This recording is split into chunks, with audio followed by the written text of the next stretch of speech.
Une fillette de 11 ans se cachait derrière le chariot de nettoyage de sa mère, lorsqu'un PDG milliardaire claqua un dossier en allemand sur la table. Traduisez ceci et vous gagnerez mon salaire d'une journée. 30 000 euros. Il ricana.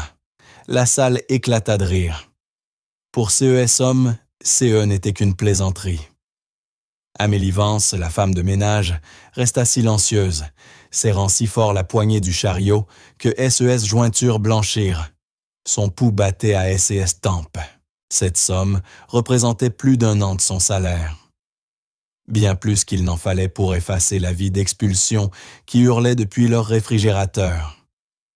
Personne ne savait que sa fille pouvait lire chaque mot. Personne ne voyait le génie qui transportait dans son sac à dos le stylo-plume de son grand-père. Mais cette petite fille était sur le point de déjouer un empire, de dévoiler une fraude et de changer à jamais l'avenir de sa famille. Dans cette pièce où elle était censée rester invisible, planait une promesse de fortune. Une fillette de 11 ans entrevoyait un chemin pour sauver sa mère. Mais pour l'emprunter, elle devrait révéler un héritage secret que personne n'aurait jamais cru qu'elle possédait. Le silence de la salle de réunion était lourd. Il ressemblait à cet air épais et immobile qui précède un orage. Clara Vance, recroquevillée derrière le chariot de sa mère, se tenait sur sa petite île de métal dans un océan de bois verni et de verre. Les hommes en costume sombre, hors de prix, ressemblaient à des requins encerclant la grande table. Ils exhalèrent des senteurs de cuir et de café amer, un café dont le prix dépassait celui du petit déjeuner de sa mère. Amélie, sa mère, évoluait avec une grâce discrète qui la rendait presque invisible. C'était son métier. Effacer les traces de doigts, vider les corbeilles pleines de papier froissé, porteurs d'idées à plusieurs millions. Elle était un fantôme dans la machine du pouvoir. Aujourd'hui, Clara était son ombre. Pas d'école, pas d'argent pour une nourrice. Alors, elle était venue, avec la promesse d'être aussi silencieuse qu'une souris. L'homme assis en bout de table s'appelait Caspian Torel. CE n'était pas le plus grand de la salle, mais sa présence emplissait chaque recoin. Sa voix, grave et puissante, ressemblait à des pierres que l'on frotte l'une contre l'autre. Il leva un dossier épais, ses pages couvertes d'un texte dense et compact. « Ceci vient de Hertior Précision », annonça Torel. « L'affaire du siècle. Ils veulent s'associer à nous pour le nouveau moteur Hydrocell. » Un frisson d'excitation parcourut la salle.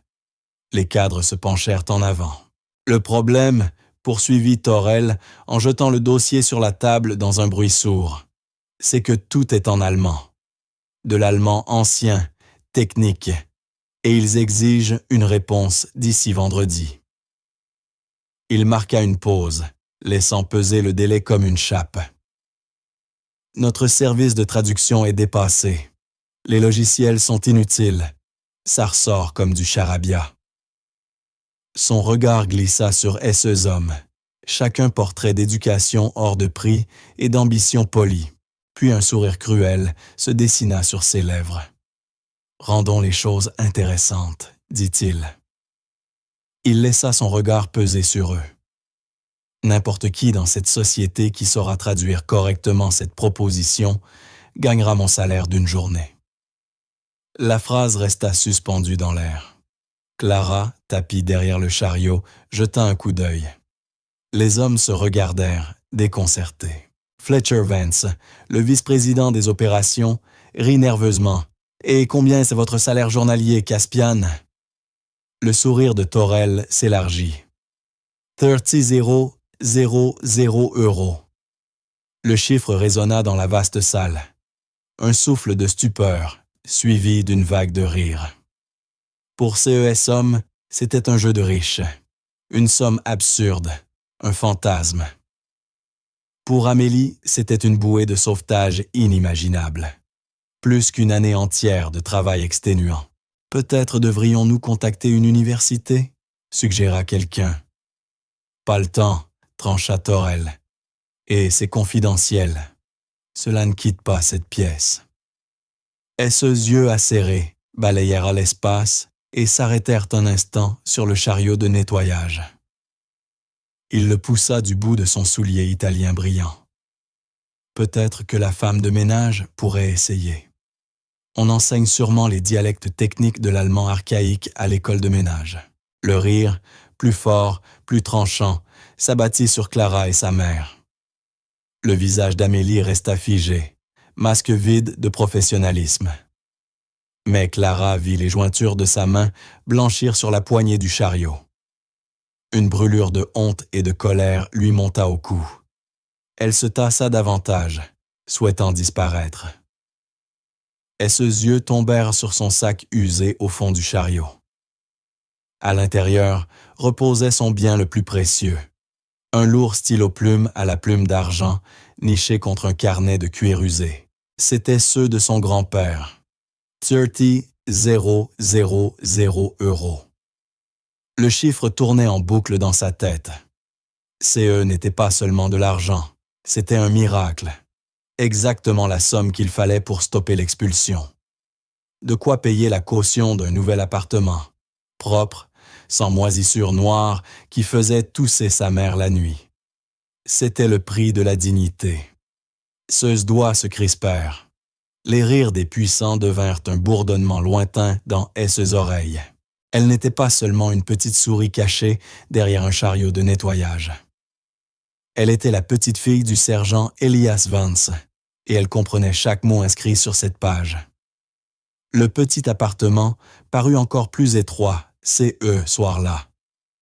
La seule fenêtre donnait sur un mur de briques. L'air était saturé d'odeurs de choux bouillis et d'inquiétude. L'avis d'expulsion, fixé au réfrigérateur par un aimant faiblard, projetait ce lettre rouge comme un cri. Dernier avis. Quittez les lieux sous 72 heures. Amélie était assise à la minuscule table de cuisine, les épaules affaissées. Elle triait une petite pile de factures, son visage marqué par une fatigue familière. Clara l'observait depuis l'embrasure de sa chambre. Sa mère semblait si fatiguée, si fragile. Elle travaillait du crépuscule à l'aube, nettoyant les salissures d'hommes qui se moquaient d'elle pour vivre. Pourtant, elle ne se plaignait jamais. Elle avait toujours un sourire doux, une main tendre pour écarter une mèche de cheveux du front de sa fille. « Maman » souffla Clara. Amélie leva les yeux, forçant un sourire qui n'atteignit pas ses yeux. « Hé, mon petit chou, tu devrais dormir. »« Je n'ai pas sommeil. » Clara s'approcha et se posta près de sa mère. Elle regarda la pile de factures. « C'est grave ?» Amélie soupira, et ses épaules s'affaissant encore davantage. « On s'en sortira, ma chérie, comme toujours. » Mais sa voix était fine, tendue comme un fil, prêt à se rompre. Clara connaissait la vérité. Elle avait entendu sa mère au téléphone avec le propriétaire, la voix suppliante. Elle avait vu comment, certains soirs, sa mère sautait le dîner en prétendant ne pas avoir faim, pour qu'il reste assez de nourriture pour le lendemain. Tout le poids de leur monde reposait sur les épaules fatiguées de sa mère. Clara retourna dans sa chambre, petite comme un placard, avec un lit étroit. Sur sa table de chevet reposait le carnet de cuir et le stylo-plume d'argent. Elle les prit dans ses mains. Le cuir était doux, poli par des décennies d'usage. Le stylo, un Lamy 2000, classique du design allemand, était frais et solide dans sa paume. Son grand-père lui avait dit que c'était le seul qu'il utilisait. Elias Vance avait été décrypteur de code pour l'armée française durant la guerre froide. Stationné à Berlin pendant 15 ans, il parlait l'allemand avec une telle perfection que beaucoup le croyaient natif. Mais il ne se contentait pas de parler la langue. Il en comprenait l'âme, la précision, la poésie. Dans certains cercles discrets du renseignement, il était une légende. Un homme capable de discerner des motifs là où les autres ne voyaient que chaos. Il était décédé 2 ans plus tôt, Mais il lui avait laissé son héritage dès qu'elle avait pu parler. Il lui avait appris l'allemand à travers des histoires, des contes populaires anciens, des poèmes de Rilke. Pas de carte de vocabulaire, pas de manuel scolaire. Il lui enseignait la logique de la langue, la façon dont les mots s'imbriquaient comme des mécanismes délicats.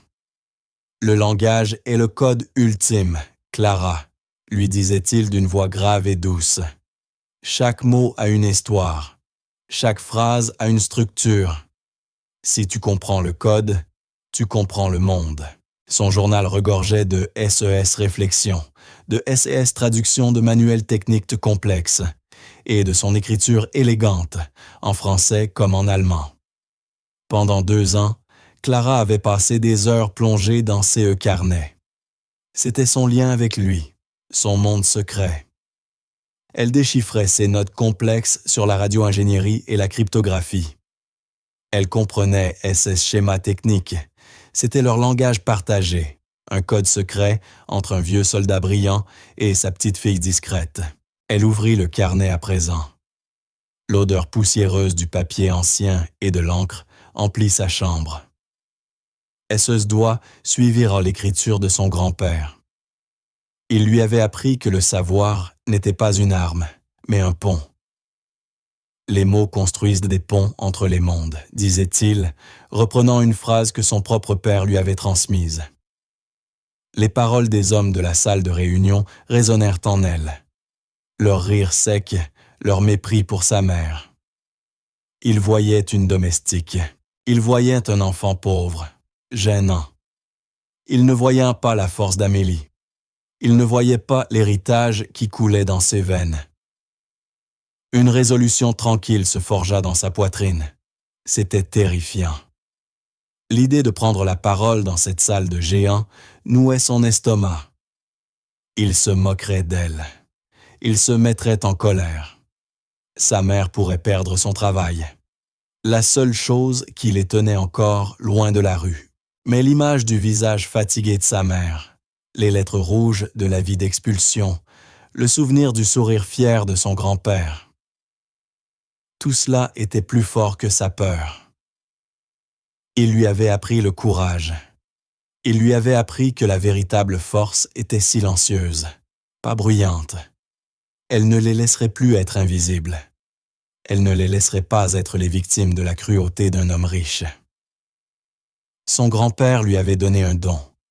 C'était une clé, l'outil d'un décrypteur de code. Et pour la première fois de sa vie, elle savait qu'elle devait l'utiliser. Pas seulement pour l'argent, mais pour sa mère, pour l'honneur du nom de son grand-père. Elle construirait un pont, où elle brûlerait leur monde en essayant. Le lendemain, son cœur battait un rythme frénétique, comme un oiseau piégé. Elle accompagna sa mère à la tour Thorel Entreprise, son sac à dos plus lourd que jamais. Son plan était simple, et c'était cela qui le rendait si terrifiant. C'était un simple petit caillou, lancé contre un géant. Sa mère travaillait son service habituel de l'après-midi, nettoyant les bureaux de la direction. Les bureaux étaient presque vides, les dirigeants retenus par de longues réunions. Clara faisait mine de lire un livre dans une petite salle de repos, mais en réalité, elle écoutait, elle attendait. Enfin, vers la fin du service, Amélie dut nettoyer la grande salle du conseil. Elle était vide. Les lumières tamisées projetaient de longues ombres sur les murs. La proposition allemande était toujours posée sur la table, objet de frustration et de convoitise. Quelques pages éparses portèrent des notes griffonnées à la hâte, saturées de ratures désespérées. « Je serai rapide, mon petit chou », murmura Amélie en commençant à ramasser les poubelles. « Maman, je peux regarder les grandes fenêtres, juste 1 minute ?» demanda Clara d'une voix douce. Amélie hésita, puis hocha la tête. « D'accord, mais ne touche à rien sur la table. C'est très important. »« Promis, » répondit Clara. Tandis que sa mère s'éloignait, Clara s'approcha de la grande table en acajou. Esse's jambes tremblaient. Le document était juste là. Elle voyait la page de titre. Elle reconnut la police. Du fracture, un ancien style que son grand-père lui avait appris à lire. Les notes des dirigeants étaient un désastre.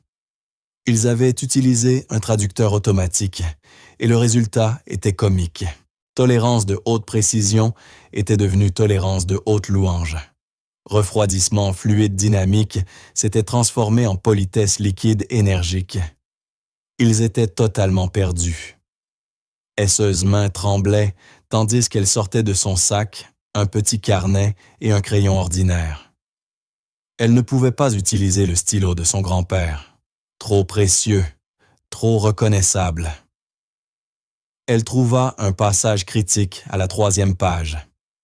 Il décrivait l'alliage propriétaire utilisé dans le cœur du moteur. Le logiciel avait rendu cela en un amas de mots absurdes. Elle savait exactement CE que cela signifiait. Son grand-père avait travaillé sur des brevets métallurgiques similaires.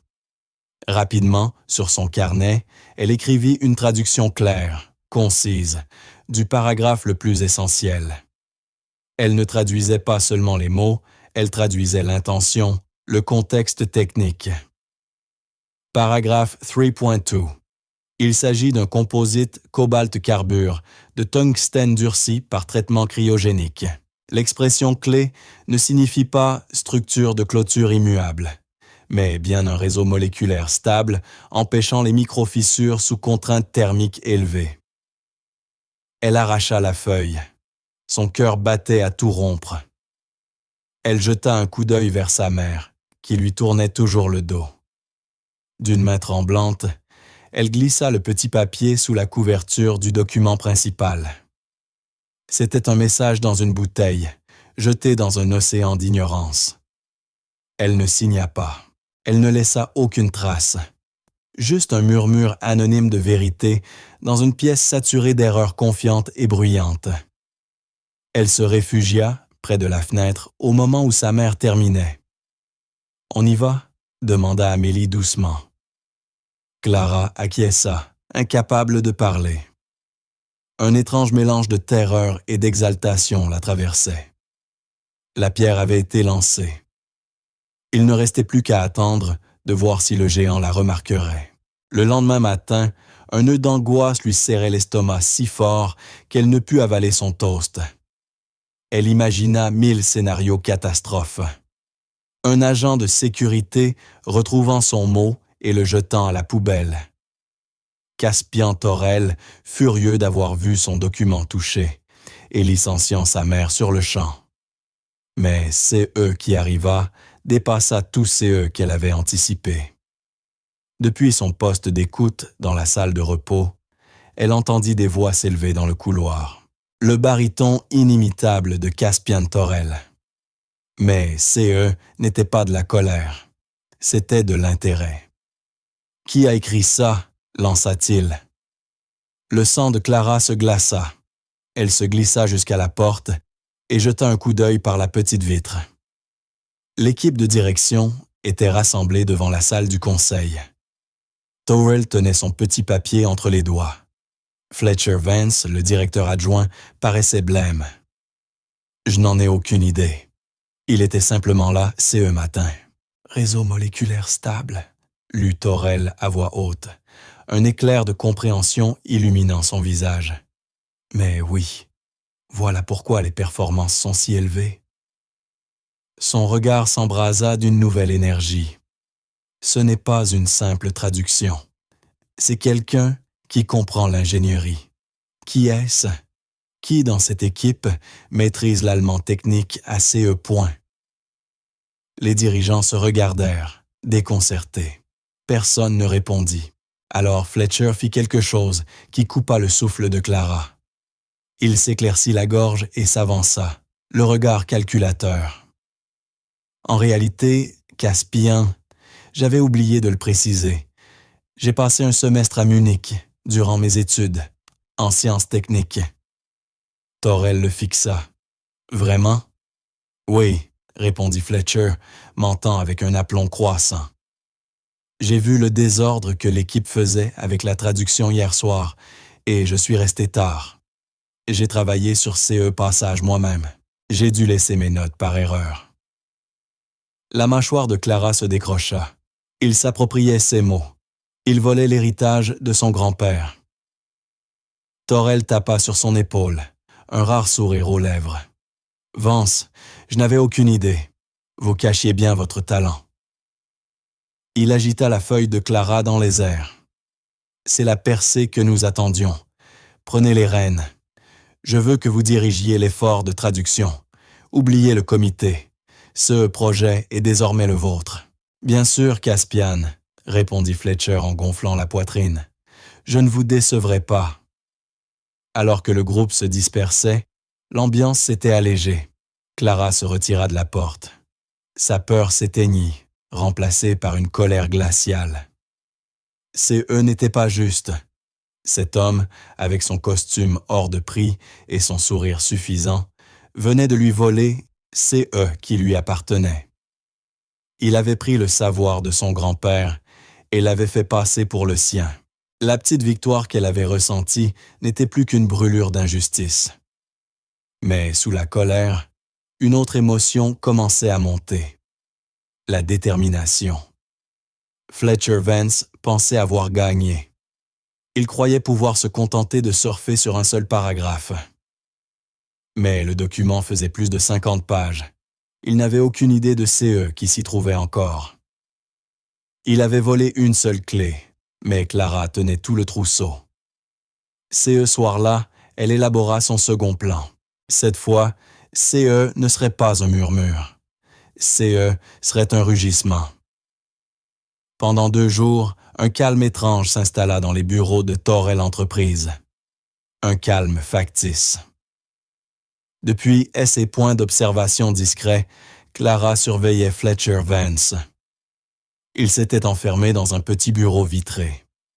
Les documents allemands étalés devant lui ressemblaient à une carte d'un pays où il n'avait jamais mis les pieds. Il paraissait important. Il affichait l'air d'une autorité débordée, prenant des appels, pointant des graphiques, griffonnant des notes avec une énergie fébrile. Mais Clara voyait la vérité. C'était un homme qui se noyait dans le silence. Elle le surprit en train de taper des phrases entières dans des traducteurs en ligne, fronçant les sourcils devant les résultats incohérents. Elle le vit feuilleter un dictionnaire allemand-français, si neuf que sa reliure craqua quand il l'ouvrit. C'était un imposteur, jouant un rôle, et le rideau allait bientôt tomber. Caspian Torel n'était pas un homme patient. L'échéance imposée par Rertor Précision tombait le vendredi. On était déjà mercredi. La pression montait, Clara l'apercevait dans les pas pressés des dirigeants, dans les conversations étouffées qu'elle surprenait en vidant les corbeilles. Les 30,000 € semblaient plus lointains que jamais. L'avis d'expulsion sur leur frigo, lui, paraissait de plus en plus proche. Il leur restait moins de 24 heures. Sa mère avait commencé à emballer quelques cartons, aveux silencieux et déchirants de la défaite.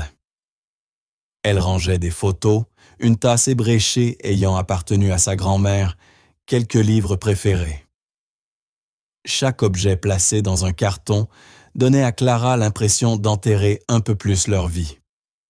Elle savait qu'elle ne pouvait pas laisser un autre mot anonyme. Fletcher Vance le volerait encore. Elle avait besoin d'un moyen de l'exposer, de montrer à Torel qui était la véritable traductrice, sans jamais prononcer son propre nom. Le plan qui prit forme dans son esprit était plus audacieux que le premier. C'était un piège, tendu avec CE, que Fletcher Vance ne pouvait résister. L'illusion d'une solution facile. Son grand-père lui avait enseigné bien plus que les langues. Il lui avait appris les systèmes. Chaque machine, chaque code, chaque entreprise, disait-il, a un point faible, un seul point de rupture. Il suffit de trouver le bon levier. Le point faible de Fletcher Vance, c'était son arrogance. Le levier de Clara, CE, serait sa connaissance. Mercredi après-midi, sa mère fut envoyée nettoyer les sanitaires de la direction. une tâche qui la tenait éloignée du plateau exécutif pendant 15 précieuses minutes. C'était tout le temps dont Clara avait besoin. Elle s'approcha du bureau vitré où Fletcher travaillait. Il n'y était pas. On l'avait convoqué en réunion avec Torrell, comme elle l'avait appris en écoutant distraitement la secrétaire au téléphone. Son bureau était un chaos de papier. La proposition allemande était ouverte sur une section décrivant le système de refroidissement du moteur, un réseau complexe de micro-canaux et de régulateurs thermiques. Elle inspira profondément, puis sortit un stylo de sa poche, pas celui de son grand-père, mais un simple stylo Bill bon marché. Sur un bloc-notes à en-tête de l'entreprise, elle se mit à écrire. Cette fois, elle n'écrivit pas une traduction parfaite.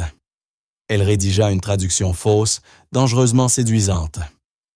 Elle transforma une spécification technique clé.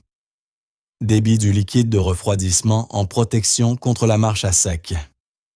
Deux notions assez proches pour sembler plausibles à un profane, mais radicalement différentes dans le langage des ingénieurs. L'une portait sur un volume, l'autre sur une sécurité. Pour rendre l'erreur encore plus convaincante, elle ajouta une formule mathématique complexe mais erronée, censée calculer le seuil de cette soi-disant protection de marche à sec. Une équation impressionnante, mais qui donnerait un chiffre catastrophiquement faux. Elle ajouta aussi une erreur plus subtile. Le projet mentionnait une norme industrielle allemande, DIN 8580, relative au procédé de fabrication. Clara, dans sa fausse note, l'identifia comme DIN 8850, une norme sur l'ergonomie des sièges de bureau. Une faute minuscule, presque imperceptible, mais qu'aucun ingénieur allemand ne laisserait passer. C'était une signature, une empreinte d'amateurisme, déguisée en expertise. Elle plia soigneusement la feuille et écrivit « Monsieur Vance, j'ai trouvé ceci dans les dossiers du service de traduction. Peut-être que cela pourra vous aider. » Un ami de l'extérieur, elle déposa le mot sur son siège, là où il ne pouvait pas le manquer. Puis elle s'éclipsa, retrouvant le refuge du chariot de nettoyage de sa mère, le cœur battant à se rompre. Elle venait de poser le piège. Il ne restait plus qu'à attendre que la souris morde à l'appât. Le reste de la journée fut une torture. Chaque fois qu'elle entendait des pas, Clara sursautait. Chaque fois qu'un téléphone sonnait, elle s'attendait à voir surgir la sécurité. Sa mère remarqua sa pâleur. « Ça va, mon petit chou ?» demanda Amélie en posant une main fraîche sur le front de sa fille. « Tu n'es pas en train de tomber malade ?» « Ça va, maman, » répondit Clara en tentant de sourire. Mais le mensonge pesait lourd. Elle risquait tout, le travail de sa mère, leur logement, leur avenir, tout reposait sur un pari, que cet homme vaniteux et orgueilleux agirait exactement comme elle l'avait prévu. Le lendemain, jeudi, c'était le jour J. L'expulsion était prévue pour 17 heures. La proposition de Airtor Précision devait être renvoyée dans la journée. L'air de la tour vibrait d'une tension électrique. Clara vit Fletcher Vance parader dans le couloir. Il tenait sa fausse note piégée, un air triomphant et suffisant sur le visage. Il avait mordu à l'hameçon. Il avait passé la soirée précédente à incorporer ses fausses traductions dans sa réponse officielle. À temps-heure, Caspian Torrell convoqua une réunion d'urgence dans la salle du conseil. Amélie et Clara nettoyèrent le bureau adjacent, la porte laissée entr'ouverte. Elles étaient censées être invisibles, et ce jour-là, Clara utilisa cette invisibilité comme un bouclier.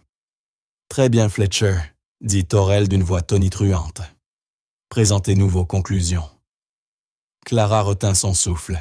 « Ça n'a pas été simple, Caspien, mais je crois avoir trouvé, » commença Fletcher, la voix dégoulinante de fausse assurance. « Le véritable génie de CE Moteur, CE n'est pas la cellule énergétique, mais le système de refroidissement. Ils utilisent un protocole révolutionnaire de protection contre la marche à sec.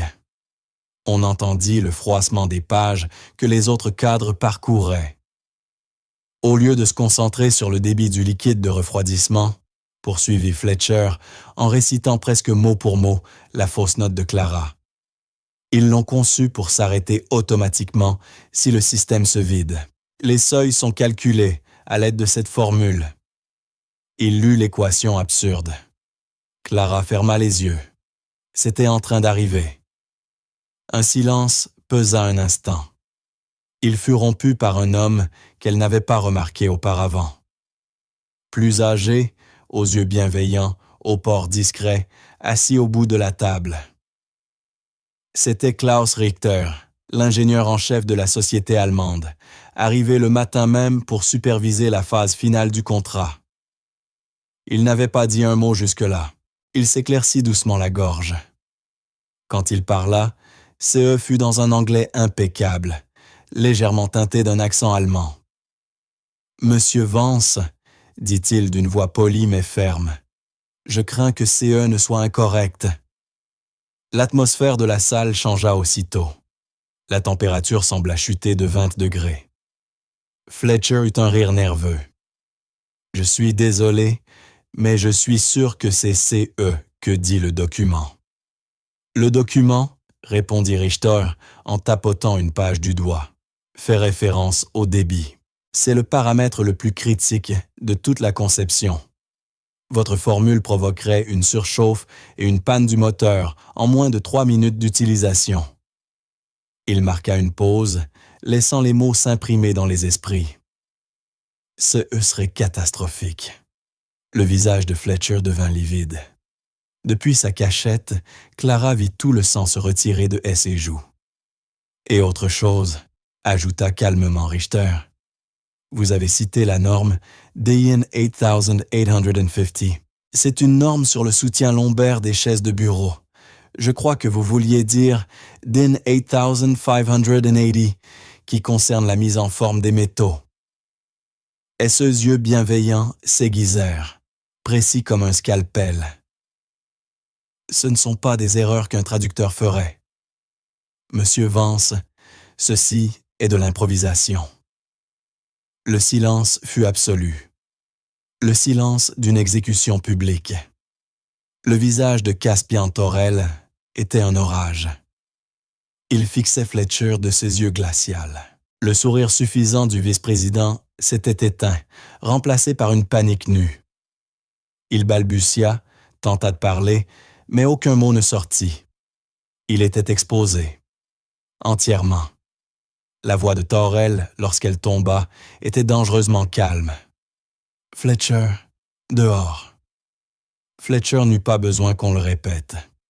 Il se leva précipitamment, ramassant ses papiers d'une main tremblante.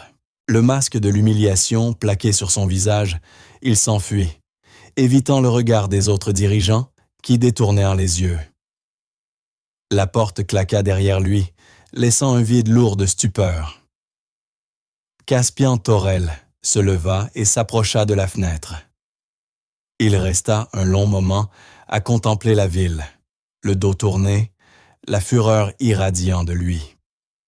L'affaire du siècle était en train de lui filer entre les doigts. À cause de l'incompétence et de la tromperie de son propre vice-président. « Nous sommes fichus », murmura quelqu'un. Torel se retourna, le visage fermé. « Pas encore. » Et ses yeux balayèrent la salle et se posèrent sur Klaus Richter. « Klaus, je vous présente mes plus sincères excuses. Il semble que j'ai été trompé. » Puis il regarda le reste de son équipe. « Il nous reste jusqu'à 17h. Nous avons une proposition allemande que personne ne sait lire. Et notre partenaire potentiel est assis à cette table, en train de nous voir imploser. » Il abattit sa main sur la table, faisant sursauter tout le monde. « Quelqu'un a-t-il une solution? N'importe quoi. » Son regard, empli de désespoir et de colère, parcourut la salle. Il passa au-delà des costumes hors de prix, des chaussures cirées, des visages apeurés de SES cadres. Et ses yeux glissèrent hors du monde des exécutifs, dans le couloir, là où se trouvaient les invisibles. Le regard de Torel tomba sur le chariot de nettoyage, sur Amélie, puis sur la petite fille blonde à moitié cachée derrière. La fillette qui était toujours là, toujours silencieuse, toujours observatrice. Une lueur traversa son visage. Un souvenir, une intuition, une supposition folle et désespérée. Il se rappela le premier mot. La traduction élégante et précise apparut de nulle part. Ce n'était pas Vance. Impossible. Alors qui? Son regard se fixa. Toute la puissance d'un titan de l'industrie concentrée sur une fillette de 11 ans, vêtue d'un t-shirt délavé. « Toi », dit-il d'une voix basse mais claire, qui porta dans toute la salle. « Toi, viens ici. » Amélie se figea, la main sur sa poitrine. Ses yeux s'écarquillèrent de terreur. « Monsieur, je suis désolé, elle ne faisait que... » « Ce n'est rien, » l'interrompit Torel, son regard toujours fixé sur Clara. « Je veux lui parler. » Les jambes de Clara étaient de pierre. C'était le moment, celui qu'elle avait redouté et espéré. Lentement, elle sortit de derrière le chariot. Elle entra dans la salle du conseil, dans cet océan d'acajou et de verre. Les requins se tournèrent vers elle. Elle se sentait comme un minuscule poisson dans un bassin de prédateurs. Elle s'arrêta au bord de la grande table, les mains jointes dans le dos pour cacher leur tremblement. Elle leva les yeux vers Caspian Torel. Elle ne baissa pas le regard. Elle ne détourna pas les yeux. Elle le fixa droit dans les siens. « Comment t'appelles-tu » demanda-t-il, la voix plus douce, teintée d'une curiosité étrange. Clara déglutit. « Monsieur » répéta-t-il. Il prit la proposition. « As-tu déjà vu ces documents » Un petit cri étranglé échappa à Amélie. C'était le moment où tout pouvait basculer. Sa mère pouvait perdre son emploi. Clara le savait, mais il n'y avait plus de retour possible. « Oui, monsieur » répondit-elle, la voix claire et ferme. Les yeux de Torel se plissèrent. « C'est toi qui as écrit la note pour monsieur Vance » demanda-t-il en brandissant sa deuxième traduction piégée. « Oui, monsieur. » Un murmure parcourut la salle. Klaus Richter se pencha en avant, l'expression stupéfaite. Torel fit glisser le document sur la table polie. Il s'arrêta devant elle. « Prouve-le » dit-il. Le défi resta suspendu dans l'air. Le sort d'un contrat de plusieurs milliards, l'avenir de sa famille, le poids de l'héritage de son grand-père. Tout reposait sur cet instant. Clara baissa les yeux sur la page. C'était une section sur la puissance et le rendement du moteur, dense, technique, précise. Elle inspira profondément, convoquant la voix de son grand-père, sa confiance tranquille, son amour pour la logique parfaite de la langue allemande. Puis elle commença à parler. « Section 5 Dotfour, dit-elle. Le couple opérationnel maximal est atteint à 12,000 tours par minute, à condition que le taux de dissipation thermique reste inférieur à 0, 8 kW par mètre carré. » Elle ne regardait pas le papier. Elle n'en avait pas besoin. Elle avait lu des documents de CE genre dans le journal de son grand-père une centaine de fois. Les mots, les concepts lui étaient aussi familiers qu'une comptine. La proposition spécifie un liquide de refroidissement principal à base d'eau déionisée avec un additif glycolé. Mais il est précisé, ajouta-t-elle en pointant une phrase du doigt, que cela ne vaut que pour les climats tempérés. Pour les opérations en zone arctique ou en haute altitude, ils recommandent un fluide à base de polyoléphine, détaillé en annexe B. Elle leva les yeux vers Klaus Richter. Le terme qu'ils utilisent ici ne se limite pas à la résistance à l'usure. Il implique une résistance spécifique au cisaillement moléculaire sous pression extrême. C'est CE que les traducteurs automatiques ratent. la différence entre un matériau simplement dur et un matériau résilient. Klaus Richter la regarda, bouche entr'ouverte. Puis il se tourna vers Caspian Thorel, avant qu'un sourire lent et émerveillé ne s'étende sur son visage. Il se mit à parler en allemand technique rapide, posant une question complexe sur la résonance harmonique et la turbulence des extrémités de pales. Sans hésiter, Clara lui répondit dans un allemand fluide. Les mots coulaient sans effort, un flux logique parfait de terminologie d'ingénierie et de grammaire nuancée. Elle n'était pas une enfant récitant des phrases apprises par cœur. Elle dialoguait, elle débattait d'un point technique avec un ingénieur de classe mondiale. Le reste des cadres demeurait figé, muet de stupeur.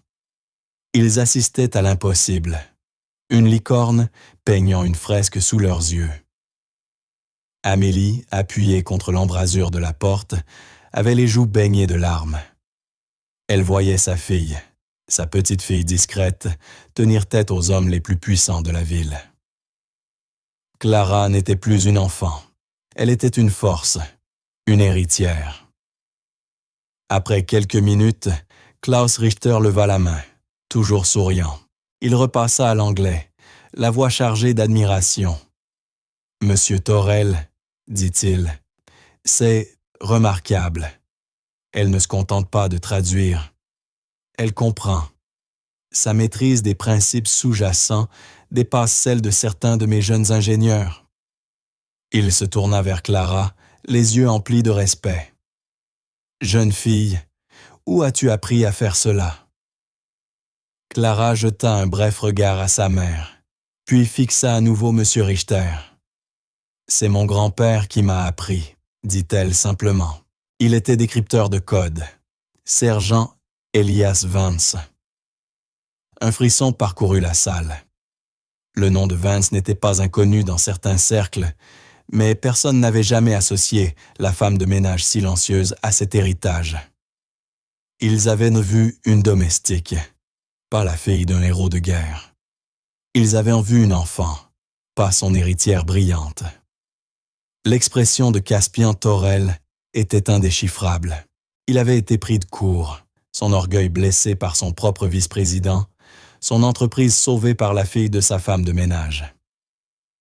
Il fit lentement le tour de la table jusqu'à se tenir juste devant Clara. C'était un homme grand, imposant. Pendant une seconde terrifiante, elle crut qu'il était en colère. Il baissa les yeux vers elle, scrutant son visage. Puis il fit quelque chose qu'aucun d'eux n'attendait. Il sourit. Pas son sourire cruel et moqueur d'avant. Un vrai sourire. Fatigué, mais profondément impressionné. « Sergent Elias Vance » murmura-t-il, plus pour lui-même que pour les autres, évidemment.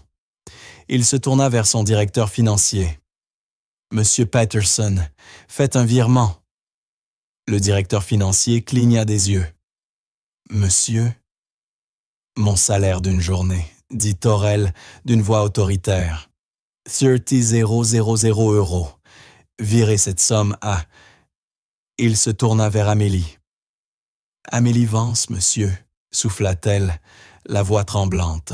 « Transférez-la à Amélie Vance, » ordonna-t-il aussitôt. Puis il se tourna de nouveau vers Clara.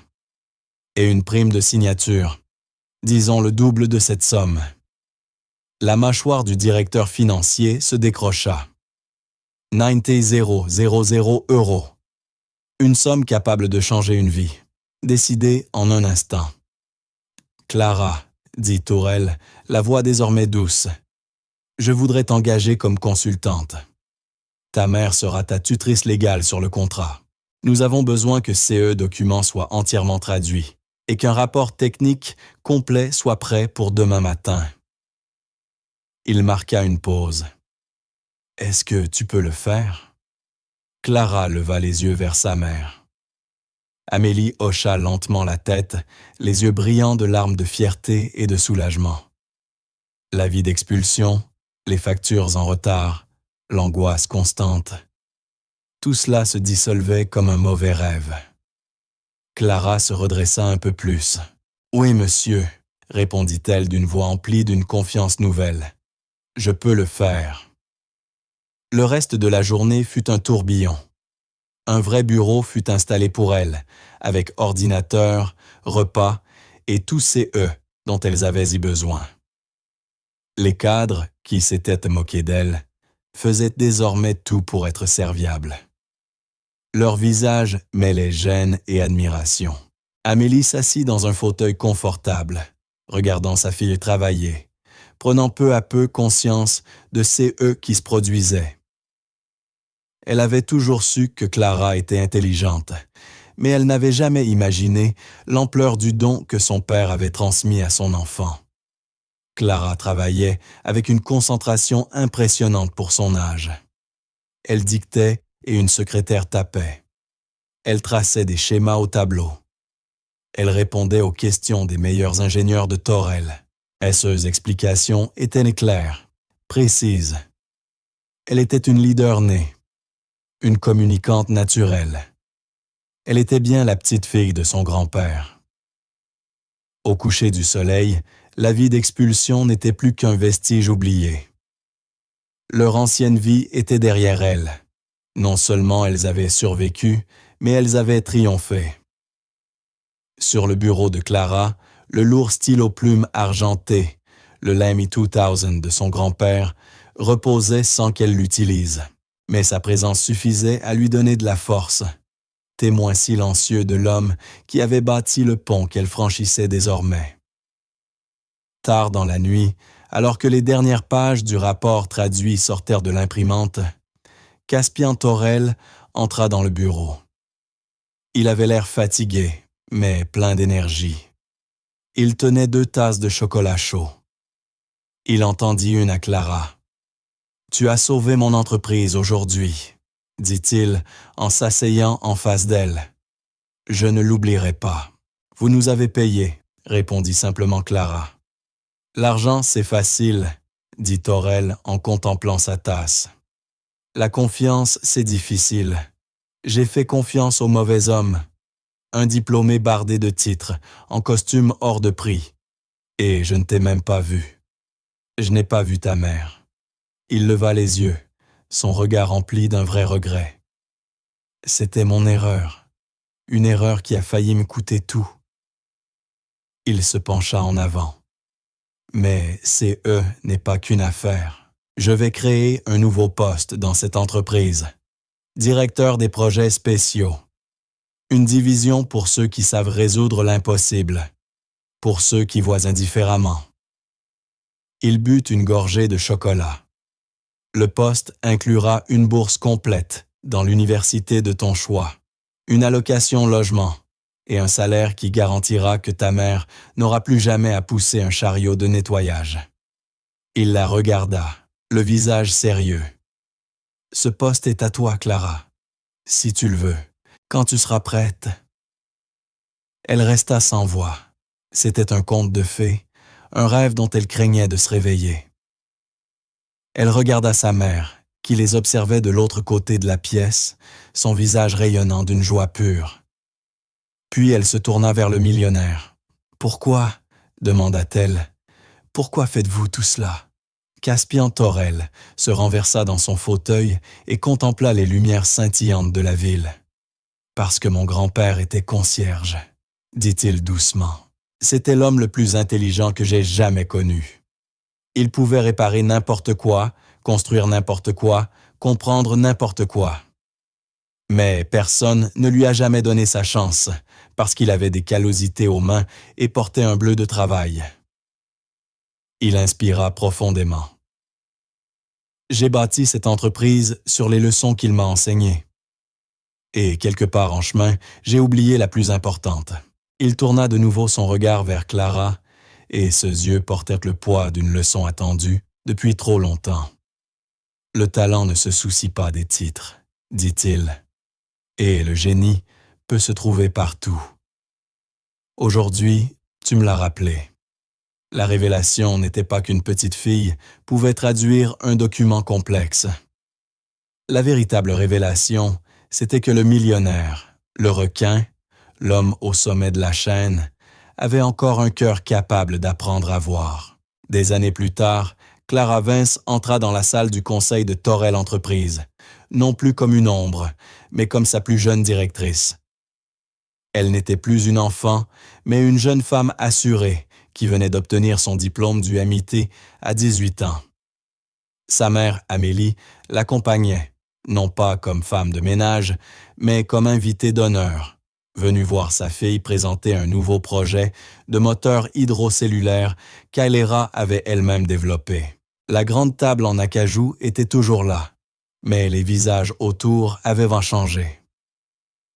Caspian Torel, plus grisonnant et plus doux, siégeait en tête, un sourire fier aux lèvres.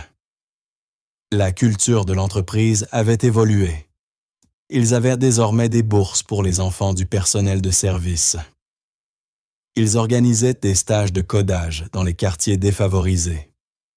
Ils recherchaient activement les talents dans les lieux inattendus.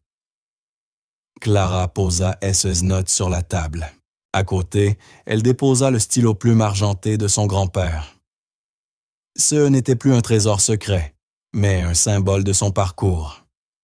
Elle contempla les visages dans la salle, des visages qui la voyaient, la respectaient, l'écoutaient. Elle pensa au silence, au rire, à la honte de ces jours, des années plus tôt.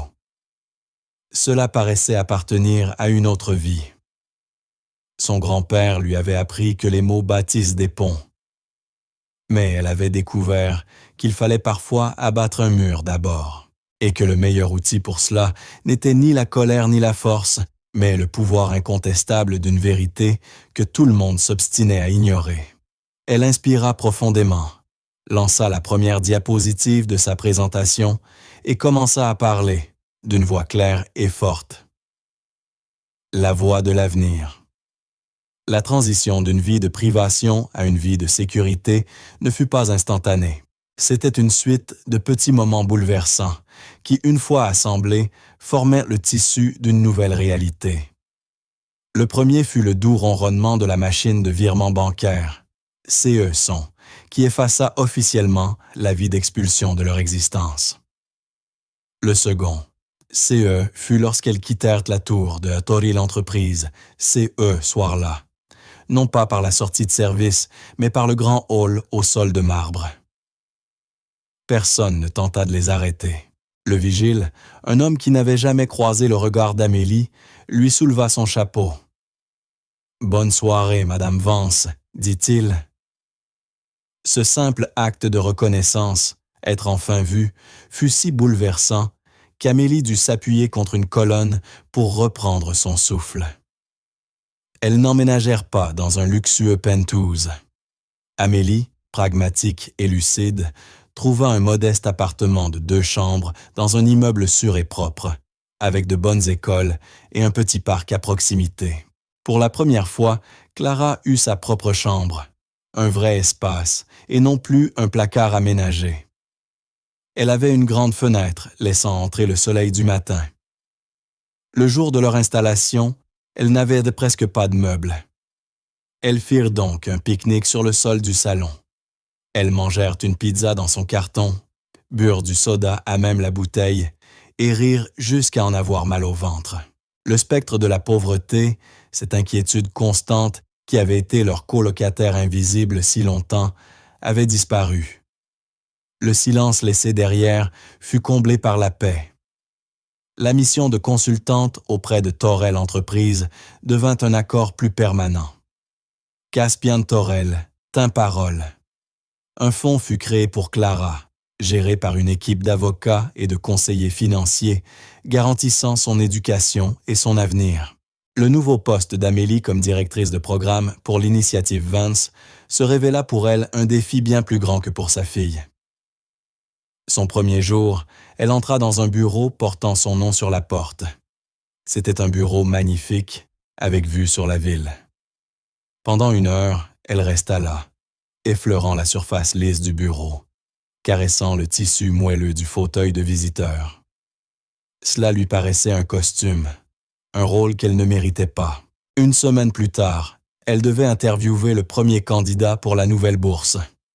Un garçon de 17 ans nommé Léo, fils d'un chef d'entrepôt de l'entreprise. Elle avait devant elle une liste de questions approuvées par le comité, truffée de mots creux comme synergie et paradigme. Elle se sentait imposteur. Léo entra, grand adolescent dégingandé aux mains calleuses, et ses jeans tachés de peinture. Il était nerveux, et ses yeux fuyant partout. Il serrait un vieux portfolio contre sa poitrine. Amélie vit son visage terrorisé et se reconnut. Elle revit ses propres années à se sentir à sa place nulle part, à croire que CES Salle n'était pas destiné à des gens comme eux. Elle écarta le questionnaire officiel. « Léo », dit-elle doucement, de cette même voix dont elle se servait autrefois pour réconforter Clara après un mauvais rêve. « Je m'appelle Amélie. Pendant 20 ans, j'ai nettoyé des bureaux comme celui-ci. Alors, oublions tout ça. » Elle désigna la pièce autour d'eux. « Dis-moi, c'est eux que tu aimes faire. » Les épaules du garçon se détendirent. Hésitant, il ouvrit son portfolio. Il était rempli de croquis stupéfiants de meubles. Chaque pièce était élégante, fonctionnelle, belle, dessinée sur des bouts de papier recyclés ou au dos de bons de livraison. Il expliqua qu'il en avait construit quelques-unes lui-même à partir de palettes jetées dans l'entrepôt. Amélie ne vit pas un adolescent nerveux. Elle vit en lui un artiste, un designer, un esprit débordant d'un potentiel encore inexploré. Elle passa 1 heure à lui parler, non pas de SES Notes ou de SES Résultats scolaires, mais de SES Rêves. Elle comprit, d'une manière qu'aucun cadre n'aurait pu, cette ambition silencieuse qui naît dans l'ombre de la société. Léo devint le tout premier boursier de l'initiative Vance. Il partit étudier le design industriel et, des années plus tard, devint l'un des créateurs de mobilier les plus célébrés du pays. Amélie ne lui avait pas seulement offert une bourse, elle lui avait donné la permission de croire en lui. Elle avait trouvé sa vocation, non plus comme un fantôme dans la machine, mais comme son cœur battant. La nouvelle vie de Clara n'était pas sans difficulté. Elle restait une enfant, brillante, mais une enfant. Torel organisa pour elle un tutorat privé et un programme accéléré, mais cela l'isola encore davantage.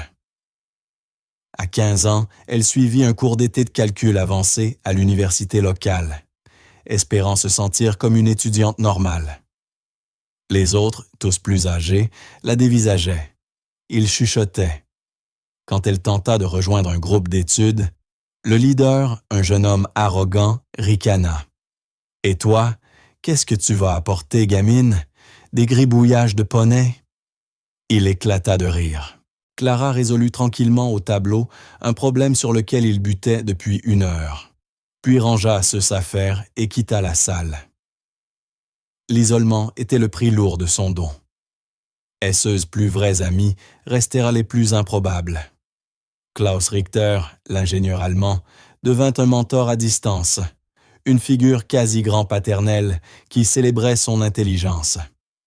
Caspian Torel intervint lui aussi. Il reconnut sa solitude, y voyant peut-être le reflet de son propre chemin singulier et obsessionnel vers le succès. Un après-midi, il l'emmena dans un entrepôt poussiéreux, oublié, appartenant à l'entreprise. À l'intérieur s'entassaient des prototypes d'inventions avortées, monuments d'idées trop en avance sur leur temps. Il lui montra un étrange appareil massif des années 1970. « Mon grand-père a construit ça », dit Torel en passant la main sur le métal couvert de poussière. C'est un dispositif destiné à capter l'humidité de l'air pour la transformer en eau potable. Il l'avait conçu pour les communautés agricoles pendant une sécheresse. Il l'a présenté à une grande banque pour obtenir un prêt. Les banquiers se sont moqués de lui. Un concierge voulant résoudre la crise mondiale de l'eau. Ils lui ont dit de retourner à SES Serpillière. La voix de Torel s'était faite basse. 20 ans plus tard, une société de la Silicon Valley a fait des milliards avec la même idée. Mon grand-père n'a jamais été amer. Il disait seulement « Certaines personnes ne peuvent voir que CE, qui est juste sous leurs yeux. CE n'est pas leur faute. » J'ai bâti mon empire pour prouver que CES Banquier avait tort. Mais je suis devenu comme eux. Je ne voyais plus que les costumes, les titres, les CV. J'ai oublié de chercher la personne avec de la graisse sous les ongles et une idée capable de changer le monde dans la tête. C'est durant cette période que Clara fit une découverte qui allait définir sa vocation. En étudiant le journal de son grand-père, elle remarqua un schéma étrange dans SES Note de 1968. Cela ressemblait à des relevés de fréquences radio, mais les chiffres ne correspondaient à aucune norme connue. Elle comprit qu'il ne s'agissait pas d'une fréquence, mais d'un code. Utilisant les techniques de décryptage qu'il lui avait enseignées, elle passa une semaine à le déchiffrer.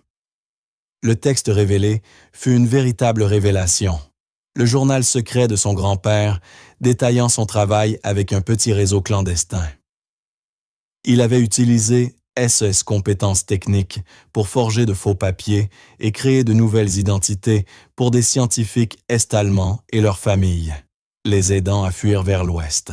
Il écrivait sur des remises discrètes en pleine nuit à Checkpoint Charlie, sur des messages codés dissimulés dans les bulletins météo, sur les risques immenses et le devoir moral profond qu'il ressentait. Une entrée en particulier était bouleversante. Il racontait avoir aidé un physicien et sa famille à s'évader. La fille de l'homme, une petite Anna, lui avait offert un oiseau en bois sculpté comme remerciement. Tenir la liberté d'une vie entre SES mains est un poids plus lourd que n'importe quelle arme, avait écrit son grand-père. Cette découverte donna à Clara un nouveau sens, une mission.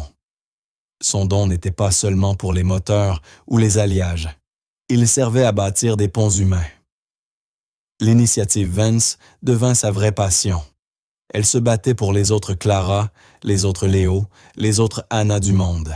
Le jour de ce 18 ans, elle accepta officiellement le poste de directrice des projets spéciaux. Son premier acte fut de s'envoler pour l'Allemagne afin de finaliser une nouvelle coentreprise. Un projet basé sur un schéma ancien de son grand-père, un système de purification d'eau hautement efficace et peu coûteux. Lorsqu'elle entra dans la salle du conseil de Taurel Entreprises pour présenter sa vision, la pièce semblait différente. La table en acajou était la même, mais l'atmosphère avait changé. La peur et l'arrogance avaient cédé la place à un esprit de collaboration. Sa mère était assise au premier rang, non plus comme une observatrice silencieuse, mais comme un membre fier et essentiel de l'équipe. Caspian Taurel siégeait en bout de table, non plus comme un monarque intimidant, mais comme un mentor fier. Valera ouvrit sa mallette et en sortit SES Note. À côté, elle posa le vieux journal relié de cuir et le stylo-plume argenté. C'était son héritage. Elle contempla les visages autour de la table, un groupe diversifié où se trouvait Léo, le fils du contremaître de l'entrepôt, devenu désormais une étoile montante du département design de l'entreprise. Elle repensa à ces jours, 7 ans plus tôt, aux rires qui avaient à résonner comme des pierres. Elle était entrée dans cette salle comme un fantôme. Aujourd'hui, elle s'y tenait en tant que dirigeante. La leçon de cette histoire n'était pas simplement qu'une petite fille avait été sous-estimée. C'était qu'un système entier avait été construit sur CE, socle de sous-estimation. Un système aveugle au génie qui polissait SES stable et sourd à la sagesse qui vidait ce corbeille. Son grand-père avait brisé des codes ennemis, mais il en avait brisé un bien plus important, le code des préjugés sociaux. « Bonjour », commença-t-elle, la voix ferme et assurée. Mon grand-père, le sergent Elias Vance, croyait que les problèmes les plus complexes avaient les solutions les plus élégantes. Il croyait aussi que les meilleures idées viennent souvent des personnes qu'on oublie d'interroger. Elle fit apparaître la première diapositive, non pas un schéma compliqué, mais une simple photo du vieux chariot de nettoyage de sa mère. « Voici, dit-elle, le tout premier bureau de la division des projets spéciaux. Il nous a appris que nos plus grands atouts ne se trouvent pas toujours dans les bureaux de direction. Ils se trouvent dans nos couloirs et nos entrepôts. Il y a 7 ans, nous avons fondé l'initiative Vance pour découvrir CES Atouts. Certains ont cru que c'était de la charité. Ils se trompaient, c'était un investissement. » Elle passa à la diapositive suivante. On y voyait la photo du fauteuil primé de Léo. Les créations de Léo ont généré 17 millions d'euros de revenus en 2 ans. Notre investissement initial en lui, une bourse de 50,000 euros. Cela représente un retour sur investissement de 34,000%. Je vous mets au défi de trouver un meilleur ROA, poursuivit-elle, la voix vibrante de passion, exposant une vision à la fois compatissante et farouchement rentable. C'était une nouvelle philosophie d'entreprise, bâtie sur cette idée radicalement simple.